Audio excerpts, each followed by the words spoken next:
Welcome to today's webinar. Today's is a panel discussion that's based on questions we've been hearing from clients like you. My name is Lori Kelly. I'm the Provincial Coordinator, Program Operations for the Alzheimer Society of BC, and I'm delighted to introduce my colleagues who will be presenting with me today. Amelia Gillies and Victoria Wilson are both support and education coordinators. Victoria is a support and education coordinator with over 10 years of experience in the community here in BC and in Ontario. And Amelia brings a background in supporting people with cognitive and physical disabilities. Welcome to you both, and welcome to everyone. Today's discussion is an opportunity for us to address, as I mentioned, some of the questions we frequently received from care partners and people living with dementia. And in particular, we've taken these questions from the webinar evaluations or previous chat boxes. We will get started. And the first question is, how do I respond when my mom accuses me of stealing from her? Victoria, do you want to start? Yeah, thanks so much, Lori. And, we hear this one all the time. Unfortunately, delusions are a fairly common symptom along the dementia journey, more typically in the middle or later stages of the disease, but of course can happen anywhere along the journey. And this kind of suspicious delusion or paranoia can be especially difficult for care partners and family members who may feel hurt by these suspicious accusations. Like so many of the changes that dementia brings, the best approach, although certainly not the easiest, is to try to not take offense or to take it personally. It can be helpful to frame it for yourself that this is the disease talking and that this is a recognized symptom of the disease. That can hopefully make it a little bit easier for both of you. Try to understand that this experience is real for the individual accusing you, and that is their reality. By reminding yourself that this behavior is largely out of the person's control and is not done with intent, that can be the first step to understanding. Our brains are amazing logic engines, and the person's mind is trying to form reason where there is none. They're trying to better understand their world when they are experiencing confusion and memory loss. The inability to remember certain people or objects can result in a person's brain tricking them into thinking that the only logical conclusion when an item is missing is that it has to be stolen. I was speaking to a gentleman the other day who shared that when his wife began to say hurtful things, he actually visualized a big A in front of her face. And that was to remember that it was her Alzheimer's disease that was speaking. Another technique is to actually name and personify the disease. That's not my mom, that's Alz. Or maybe even give it a literal name. That's dementia Darren speaking, not my husband James. Sometimes, if the person has insight, this can also be a way to lighten the mood and joke together. A sense of humor can often be a really good coping mechanism, and can include both of you in some of those difficult experiences, blaming things on dementia Darren. When you're responding to someone experiencing a delusion, focus on the person's feelings and respond with reassurance. Imagine how you would feel if someone you loved and trusted betrayed you by stealing something. As hard as it can be most helpful to reassure them that you will take care of it or accept the blame and apologize. And if they're willing to accept it, it can also be helpful to offer them help to look for that item that's missing as well. So you might say something like, that's awful that your watch is missing. I'm sorry. Maybe I put it somewhere and when I was tidying up and I forgot to tell you about it. Let's look for it together. Would that be okay? something we were talking about insight, and you were just talking about insight there, and in that moment there, Victoria, and someone asked in the chat, why do some people have insight about their disease and others don't? And like we said, the brain is an amazing place, and some people have, typically the frontal lobe is where we store our insight and our ability to have insight into ourselves and self-awareness. And for some people, a little bit of that part of the brain, or a big bit of that part of the brain, gets affected more strongly than others, or earlier than it does for others. And so some people will not have insight right from the beginning, and other people are very aware that they have memory issues. So it's different for everyone. Thank you so much. You came in at the perfect time, Amelia. I just want to pick up on the idea that Victoria mentioned of not arguing. And if you've been around the Alzheimer's Society, you certainly know that this is one of our golden rules here. We talk about wanting to connect and not correct.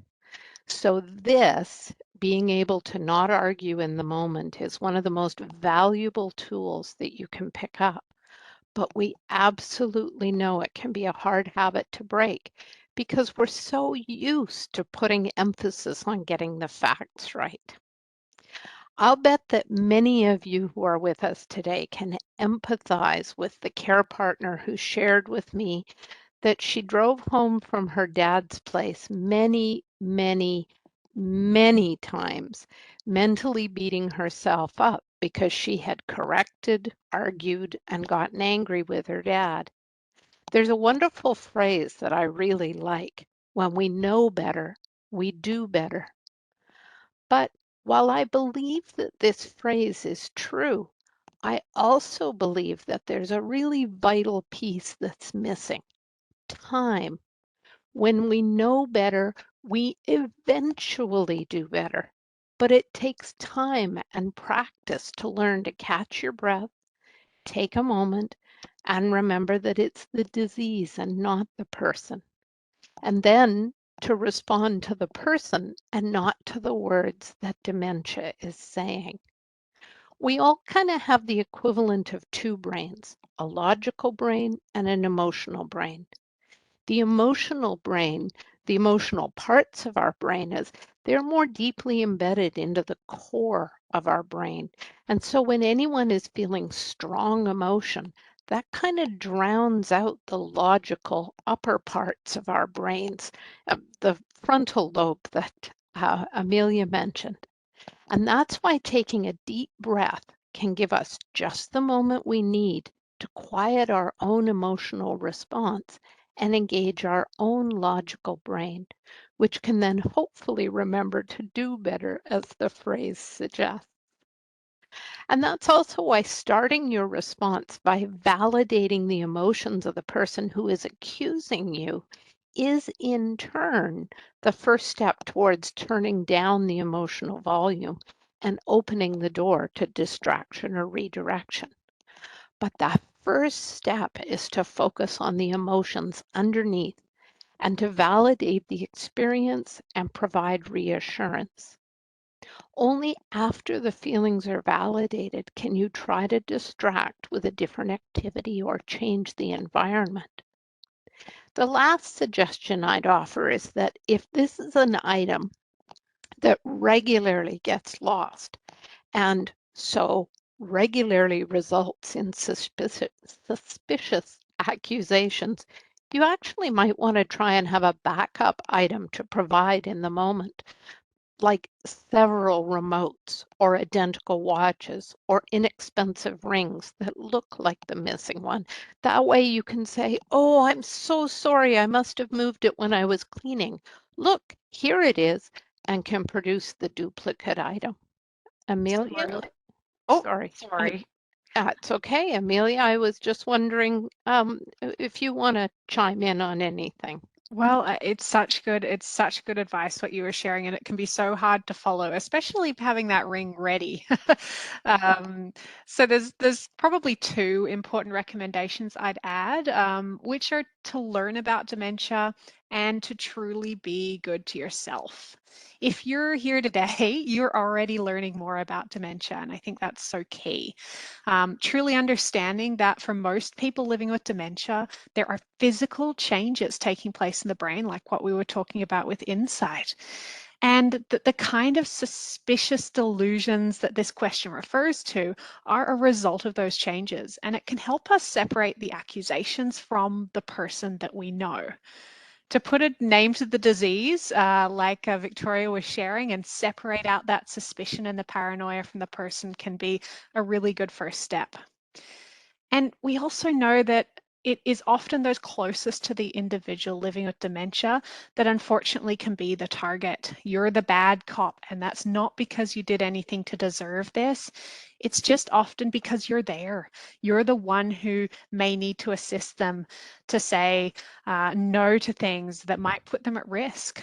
I know Ashton is going to pop the link to in our chat box to our on-demand recordings. I think it's already up there actually.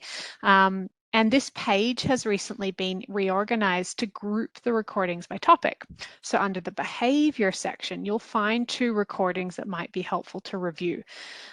Delusions, hallucinations, and visual mistakes, and also targeted strategies for denial, paranoia, anxiety, and shadowing. Big long titles, but the short version of that is there's a link in the chat box and you can have a look. I noticed right at the beginning someone popped in a big question about how to communicate with, I think with their mom, I think perhaps it was Lynn, and you'll also see recordings there on communication. So that's a great place to go for information. I think part of this is knowing that this is a brain disease, which can also help us recognize when we might need help. Because if those strategies fail, particularly if there's a risk of harm involved, or if the suspicion is extremely troubling for the person experiencing it, it's important to involve your doctor. There might be medications that can be helpful for the person. There are risks with any medication, but if you can work with a doctor, you can understand both the risks and the benefits perhaps of medication. And the second piece is taking care of yourself as the care partner. I know you said, Laurie, that relearning our way of responding, it takes time and practice. It can be helpful to put small reminders, affirmations perhaps on your mirror or on your fridge, just like I'm doing my best and this is the disease speaking.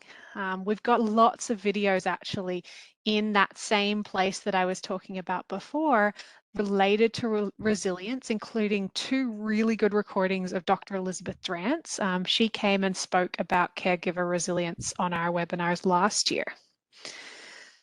I know we may have some other questions in the chat, and I think there was one I saw come through about someone, not having that insight and just trying to figure out how to discuss money, wills, and property stuff. So 2 parts to that. One, I'd recommend as well going to the communications webinar, because anytime we're talking about communicating, it can really help to understand how dementia affects communication. But then also we have information on personal planning, because wills, power of attorney, representation agreement, that's all very complicated, and it can be helpful to have a better understanding of it from a dementia perspective, because often that information might not be out there when you just Google information about a power of attorney, for example. So we kind of put a dementia slant on it. And I don't know if Ashton, if you spotted anything else there in the chat that I missed. No, great job, Amelia. You pretty much got everything. I did have another one along the lines of kind of the denial. Someone was asking how they can get their loved one assessed for dementia or mental illness, since their mom is more traditional, not really wanting to accept those forms. So do you have any advice for them on that? As well, feel free to jump in, Victoria or Laurie, but kind of first thing that came to mind is having a chat with us on the dementia helpline, because it is very individual depending on your circumstance, and we can probably help you brainstorm it a little bit. We also have, I'm going to keep coming back to that webpage for the recorded videos. We have one on accessing services, which not only describes how you can access different help in the home, for example. Perhaps that might be through the health authority, perhaps that's getting an in-home assessment, but it also talks around some of the tips of how to do it. So that might be a good place to start as well.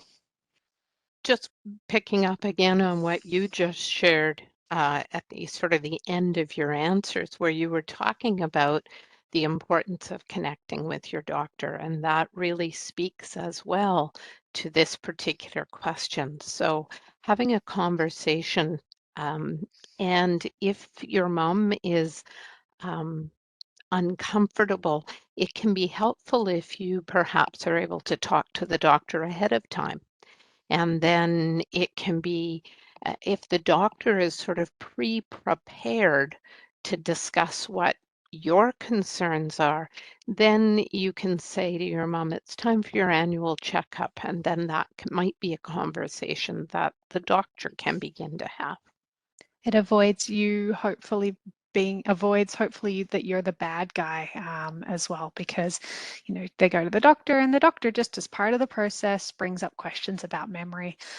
So that can be helpful for getting that medical assessment done if there's a diagnosis that needs to happen perhaps as well.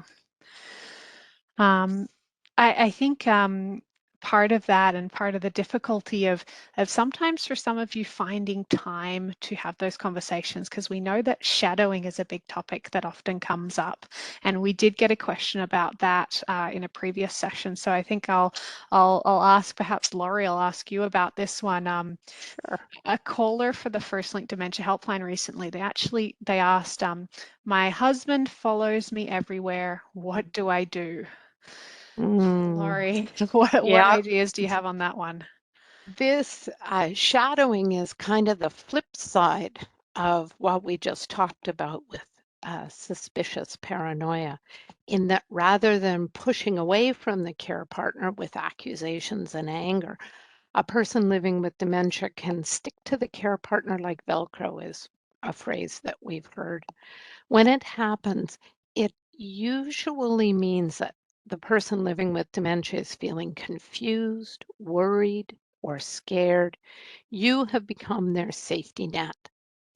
And it can be a behavior that care partners may find really challenging, but this is another case where we need to remember that the person living with dementia is living with the consequences of changes to their brain, and that they are not in control of how they are feeling or how they are acting all the time. They are experiencing an unmet need in that moment, and they're looking for a way to address that need.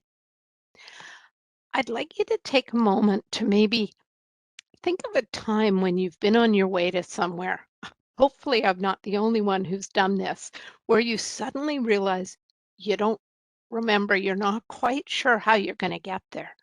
There can be a little spurt of adrenaline as your mind races to think of the route. It's an uneasy feeling, and you might feel confused or worried, a little scared, unsure, especially if you're in an unfamiliar town, and even more so if you think you've already passed the turnoff. So, shadowing typically happens when a person's dementia becomes more progressed and their memory worsens, often in the mid to late stages of the disease. For many people living with dementia, the world may gradually become more unfamiliar, confusing, and unpredictable. The concept of time may not be as clear as it once was. So, when the person that they rely on, your, you as the care partner, when you're out of sight for a moment, it can feel like ages to them. They can't remember when the person left the room and when or if they will return.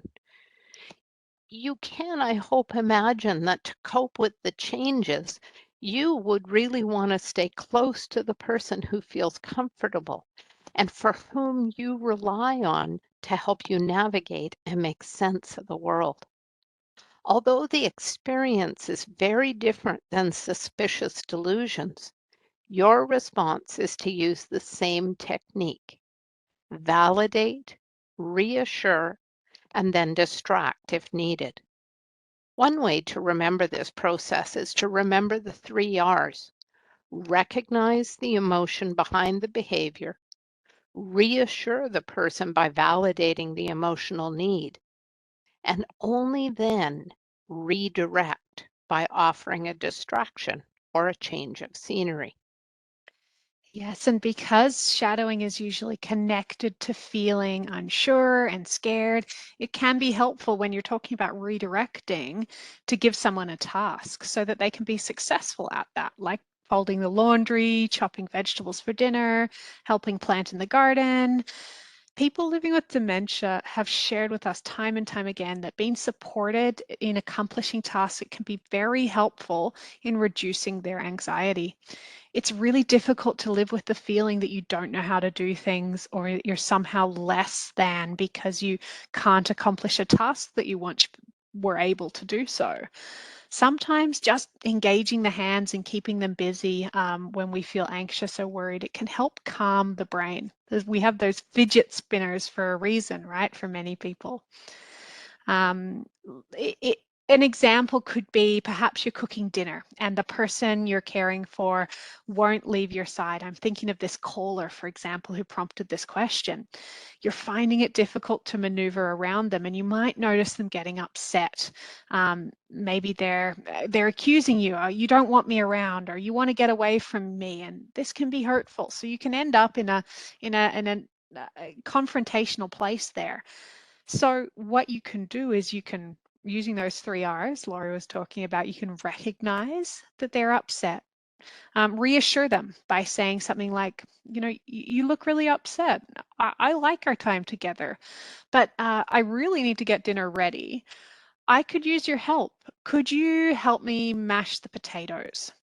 You recognize that emotion that they're feeling. You reassured them by providing an opportunity to stay close, and you're also shifting into the next step, which is redirecting their focus on the task. It's our intimate knowledge of the person that can help us come up with creative solutions.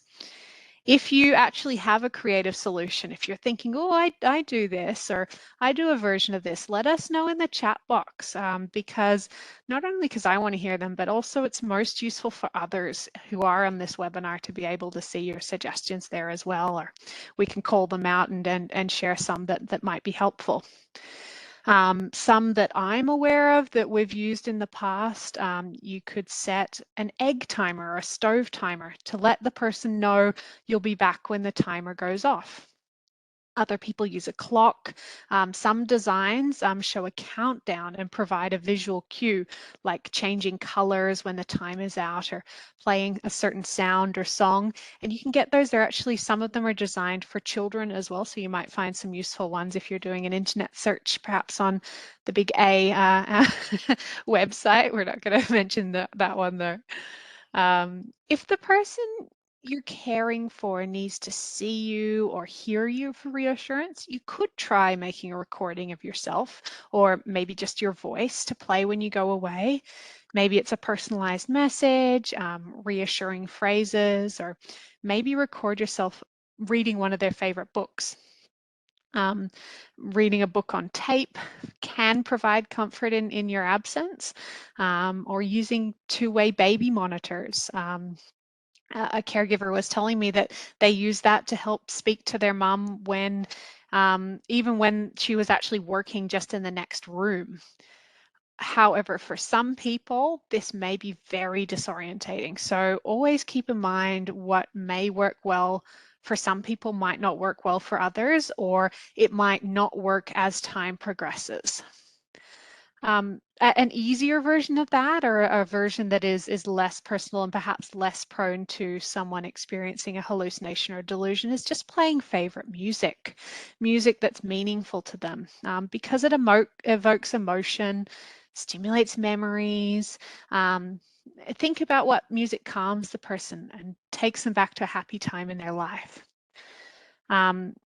I think we were talking about before I was going on about the website. I kept on talking about the website and looking at the on-demand content, because if you look in that behavior section, there will be some tips and tricks there as well that will be helpful for you if you look at the on-demand content on our website, so previously recorded webinars.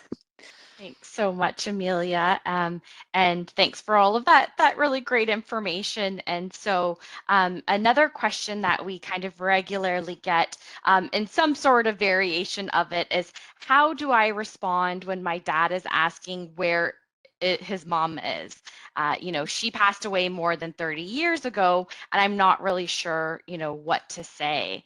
And again, you know, before I start talking about this, please let us know in the chat box if you've perhaps experienced this yourself. And in particular, let us know how you responded and whether that was successful or not, because as Amelia said, you know, it's so important that we have lots of kind of tips and tricks, and that we share as a community what has worked and what has not worked, recognizing that what works one day may not work the next, and what works for one person, you know, it may not work for another. We need a lot of ideas to keep in the back of our mind, I think, for those moments the usual doesn't work, hey? Exactly that. So, and that's why we're all here, is to learn some of those tips and tricks, to be able to share those tips and tricks. And again, you know, as Amelia mentioned, the helpline is available for some of that kind of individual problem solving when you're looking for a little bit more specificity to what your situation may be. And so, you know, when we're talking about someone asking for someone who's passed away, this normally is not an uncommon for someone living with dementia to ask for maybe someone from their childhood or maybe their earlier life, as we recognize that that short-term memory is impacted, but that long-term memory remains intact. And so, you know, imagine for a moment if our lives were represented by an actual line of time, and, you know, each moment of our lives is represented somewhere on this line. And for those of us who aren't experiencing cognitive changes, we're firmly anchored in the here and the now. And that's that current moment we are in that is unspooling at the end of our timeline. But because of the changes in the brain, people living with dementia can be somewhere else on their timeline and may no longer be anchored to that present moment. So, you know, they may believe that they are at a younger age, and because of that, they may be worried that their mom or dad is looking for them, or, you know, may ask why they aren't there. And so, you know, maybe some of these strategies as well can be helpful for those who were kind of asking earlier about how to broach some difficult conversations when the individual living with dementia's reality is different than our own. And because of, you know, we instinctually kind of often want to tell the truth when someone asks about a deceased family member, and this may be the best strategy for your family. We usually say that everyone deserves to hear the truth at least once, but if you tell them that the person has passed and their reaction is one of shock, maybe it's one of, you know, really, really deep sadness or grief, that may no longer be the most compassionate way to respond the next time that question is asked, right? And so, you know, consider in that moment, your family member may truly believe that they are 10 years old and that their mom is waiting for them to get home from school. In that moment, they are in a different reality than we are, and they are in the one that is real to them, where they can't possibly be 88 years old. And if that's the case, when we may say something like, I'm sorry, your mom passed away, you know, 33 years ago, you're 88. And if your mom was still here, she would be 120. So that's not possible. You know, how would you, or are they likely to react? If they believe they're 10 and that their mom is very much alive, then hearing that she has died would likely be really upsetting and painful. And that's going to happen likely each and every time you have that conversation. So as most of you likely already do, and as you, for those of you who have joined us on webinars previously, you often hear us talk about kind of being that part-time detective. It's really really important to take cues from your family member. If using facts and then gently redirecting them is working, then go with that. But when that doesn't work anymore and the truth is upsetting, like in this example that I just gave, you may want to meet them where they are at by, essentially kind of joining them in their reality, even if that isn't the, quote unquote truth of the situation. And, that means that if they are looking for their mom, then they're likely somewhere else on their timeline. And so I might think to myself, what do I know about this person's mom? What information can I use to respond? And when I ask myself these questions, I may think, oh, I know that their mom was really involved in her church. So I might use that knowledge and respond with something like, your mom is helping make meals with the ladies at church. And that makes sense in their reality and may bring them some comfort and reassurance in that moment. And so again, we're going to go back to those 3 R's that we've discussed. And so that's recognize the emotion being expressed, reassure and validate the person, and only then try to redirect or distract them. And that distraction, again, could look something like saying, I would really love to get some fresh air and would enjoy your company. Would you join me for a walk? And again, that putting that on, you as a person, that they're doing something for you, can sometimes take away a little bit of that defensiveness, and they may be more likely to go along with your suggestion or how you're trying to redirect them. Great. Wow, thanks very much, Victoria. Ashton, I'm going to ask what you're seeing in the chat box, but I did notice a question go past that someone asked, how do I start a conversation with my wife that she may have early dementia? And while that's a very specific instance, I will just suggest that it is very much the answer is applicable to a number of different situations, whether you're trying to have the conversation with your wife, whether it's trying to have the conversation with your doctor about your own concerns, or a number of different situations. And so it's really helpful to begin by actually writing down specific examples and gathering over a period of time a number of very specific examples. And I often think of someone that was in one of the support groups who shared that he had gone to his doctor and said, I think I might have dementia. And the doctor kind of poo-pooed him. And then he began to write down what he was experiencing. And the real kicker for him was he actually got lost coming home from the grocery store that was only about 10 blocks from his house. And it was a house that he had lived in for 30 years. And it was quite a frightening experience, as you can imagine.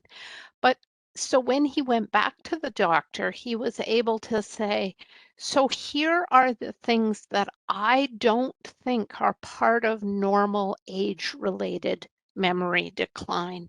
I find that that I am forgetting the names of people who are close to me, that I got lost coming home from the grocery store.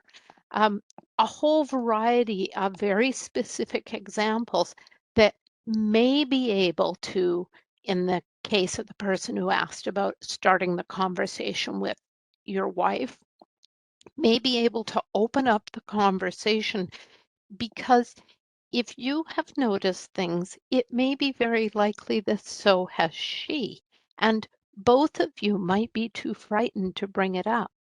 Having also those very specific examples, then when you do go and talk to your doctor, will allow her or both of you to present the situation.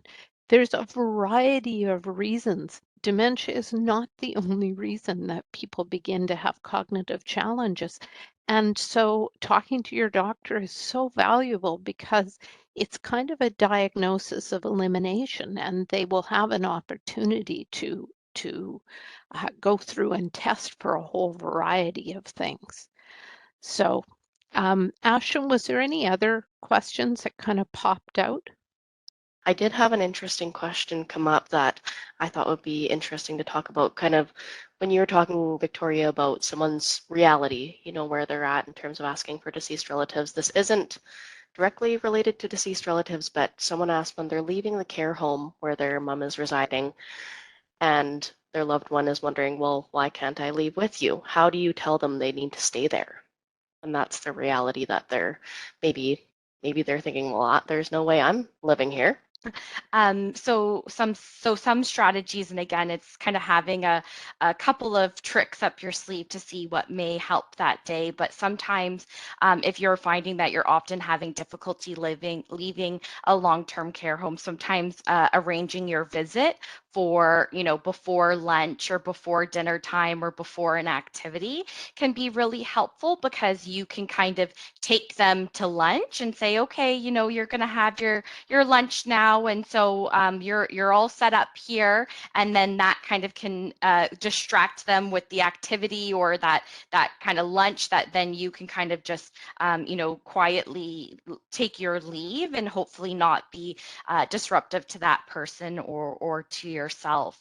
One thing we often speak to, and we haven't talked about too much yet today, but again, kind of to that reality, is therapeutic fibbing. And so, you may want to have a couple of different excuses that would make sense to that person's reality, of why they may not be able to come. So you might say, oh, I'm just going to, a doctor's appointment, and it's something, quite personal that I have to discuss with them. And so it will just be me going to that appointment, but I'll be here tomorrow and I'm really looking forward to seeing you. And so, again, trying to, as much as possible, take the focus off of that person and just kind of try to, make it a natural part of the conversation or a part of their experience. So, sometimes as well, yeah, having different activities that you may enjoy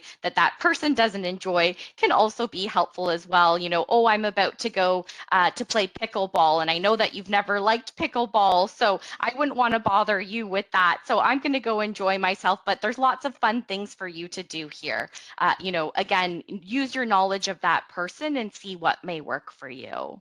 Going to the bank can be a great one, and I think the fear that you got to go before the bank closes. But I really like that idea of being quite mindful of the therapeutic fibs that you might use, because sometimes our instinct can be to say, oh, you're just here for a couple more weeks, or you're just here until like your knee's sore. You've got to stay, you've got to stay until the doctor says. For some people, they can really latch on to that, or maybe they're latch on to there's a date in the future where I might go home. And I think there's some really good tips on how to manage that on a recording that we recently did called Targeted Strategies for lots of other things. There's lots of words in the title, isn't there, Laurie? Targeted strategies, but you'll see it mentions in the title deceased relatives, and I think wanting to go home as well in that one. Yeah.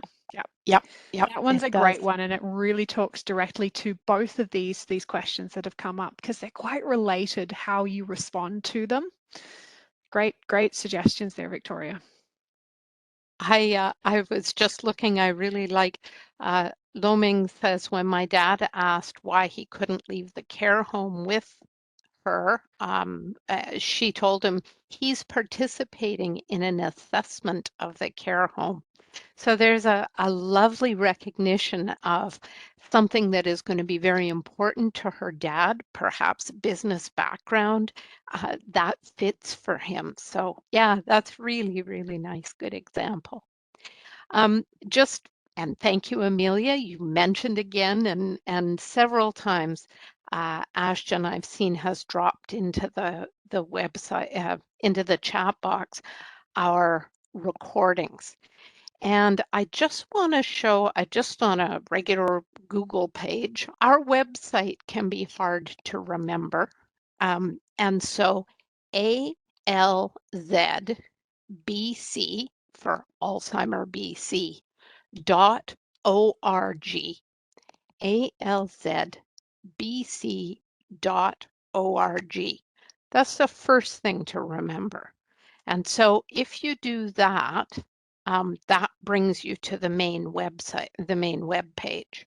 And then you can search on the web page, and you could search for recorded webinars, recorded videos, any of that kind of stuff, and it will bring up a search. Whew, it worked. On-demand content is the very first thing that comes up. So if you can remember alzbc.org, that's the short form of our website. The other thing is we actually have a short as well that takes you straight to the recorded, and that's alzbc.org/on-demand. On-demand seems to be the kind of latest, hottest phrase for recorded content. And so it brings you to our on-demand content page that both Victoria and Amelia and I have mentioned a few times. So I want to just point out a couple of things on this page if you haven't been to it. As Amelia mentioned, we have a list of dementia topics. Right at the very top, there's a section called Dementia Foundations. And so some of them are a little longer. What is dementia, for example, is a full recording of a webinar like this, so it's 44 minutes. But we've also pulled out really short little snippets as well. Maybe you don't have time for the whole thing and you're just wanting a little basics on understanding dementia or wondering about, so how does dementia affect the brain? There's those kinds of things there. 10 warning signs of dementia in 4 minutes. That can be a helpful thing. So there's some dementia foundations at the top. And then there are the dementia topics.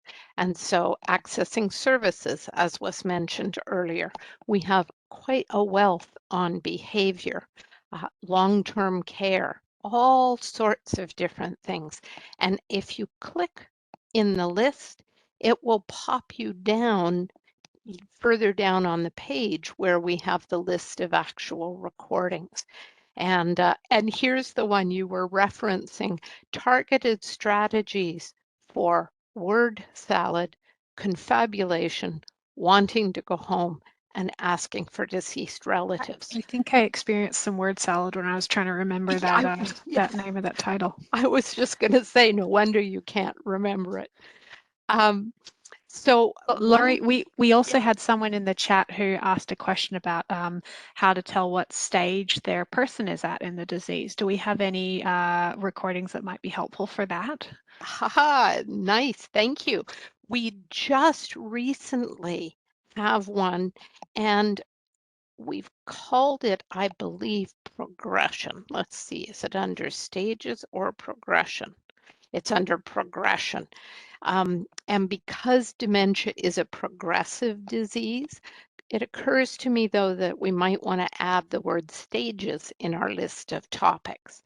But anyway, when you click on progression, you come down to one that we call Mapping Your Journey, Stages and Progression of Dementia.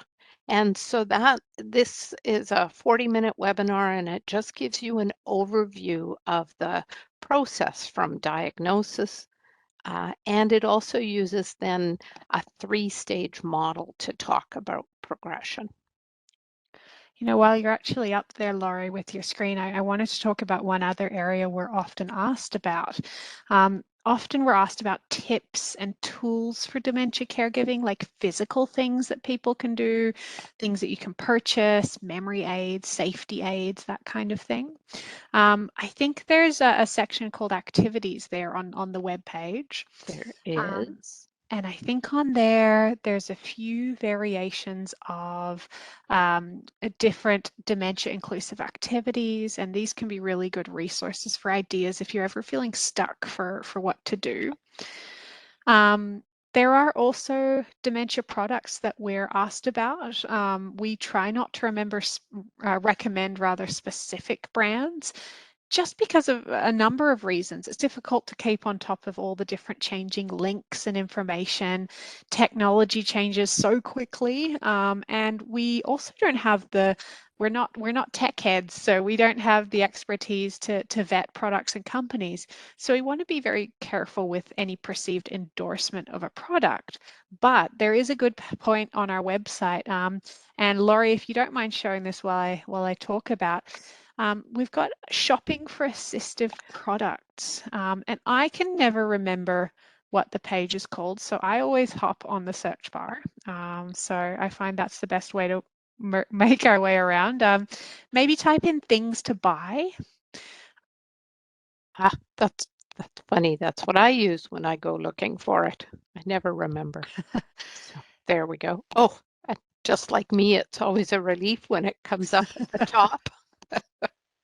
I think when we've got the page shopping for assisted products, and it goes through all sorts of different products that we have. So whenever you're looking for things or ideas that might be helpful, feel free to kind of have a look on our website using that search bar, or give us a call on the helpline as well, because I think as you're looking for a solution to a problem, we might be able to suggest something or talk it through with you as well.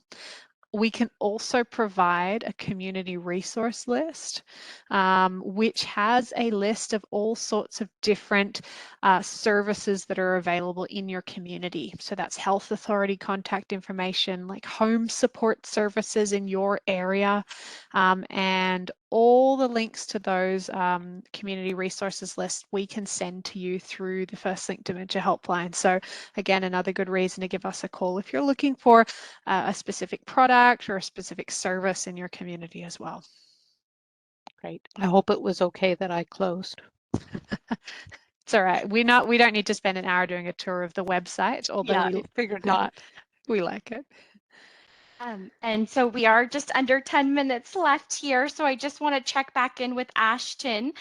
Was there anything else that were kind of outstanding questions or anything that we can touch upon, Ashton, before I briefly touch upon another question we had prepared, or?